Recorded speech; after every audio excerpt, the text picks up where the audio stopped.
नवनिर्वाचित, पुनः निर्वाचित सभी पार्षदों को बहुत बहुत बधाई, सभी एमएलएज को बहुत बहुत बधाई,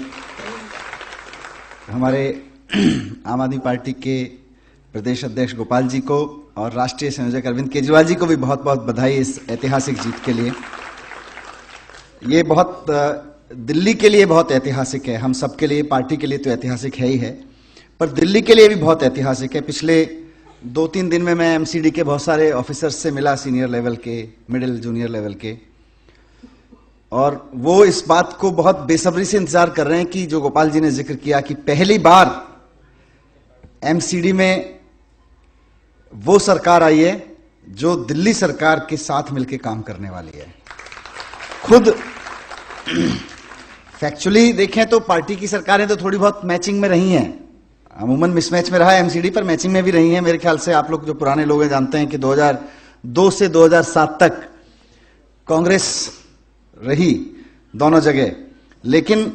अगर उस वक्त आप नगर निगम की राजनीति का थोड़ा सा भी अंदाजा रखते हैं उस वक्त की, या आप किसी अफसर से पूछें जो उस वक्त किसी भूमिका में था, खुद मुझे ऑफिसर्स आके बता रहे हैं सर वो भी कहने के लिए एक पार्टी की सरकारें थीं। वो नगर निगम की कमान जिन लोगों के हाथों में थी वो तो मुख्यमंत्री को फूटी आंखों नहीं देखते थे और मुख्यमंत्री उनको फूटी आंखों नहीं देखती थी। उसके चक्कर में आप मानो कि इतनी तो और आपकी बीजेपी की लड़ाई नहीं होती जितनी उन दोनों की होती थी। तो इसलिए वो दौर भी कोई एक पार्टी दौर नहीं था, एक टीम दौर नहीं था, वो दौर एक्चुअली ज्यादा लड़ाई का दौर था जब उनकी सो कॉल्ड एक पार्टी की सरकार थी। तो नगर निगम के इतिहास में नगर निगम के कर्मचारी भी इस बात को लेकर उत्साहित हैं कि जी पहली बार ऐसी सरकार आ रही है जो एक्चुअली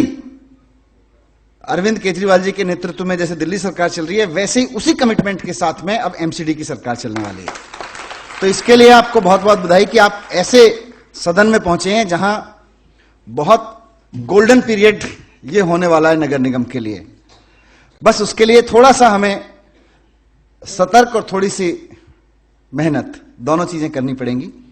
मेहनत आपको पता है कि 2015 से जब से दिल्ली सरकार बनी है, आप लोगों में से अधिकतर लोग जो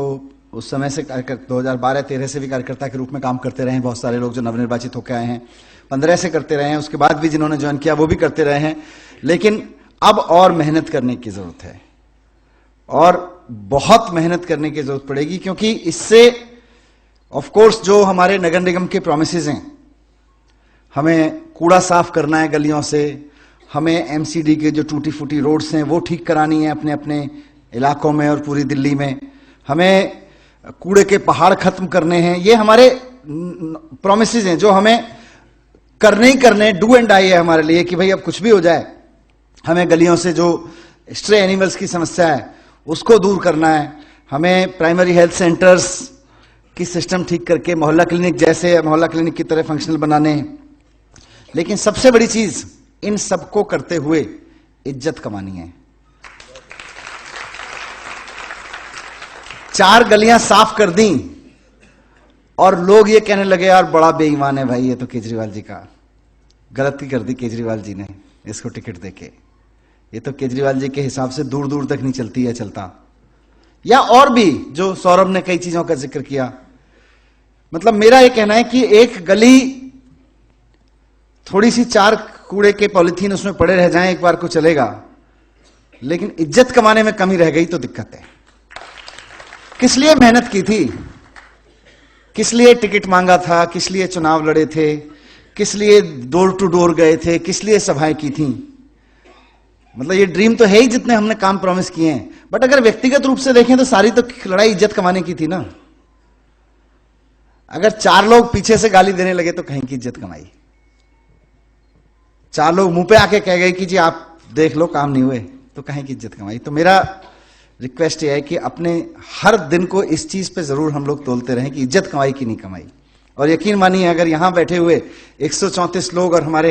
62 सारे मिला के एमएलएज इस सिस्टम को अपना लें कि इज्जत कमानी है, तो आप सोचो कि पार्टी की और सबसे ज्यादा हमारे लीडर की इज्जत कितनी बढ़ेगी पूरे देश में। तो इसको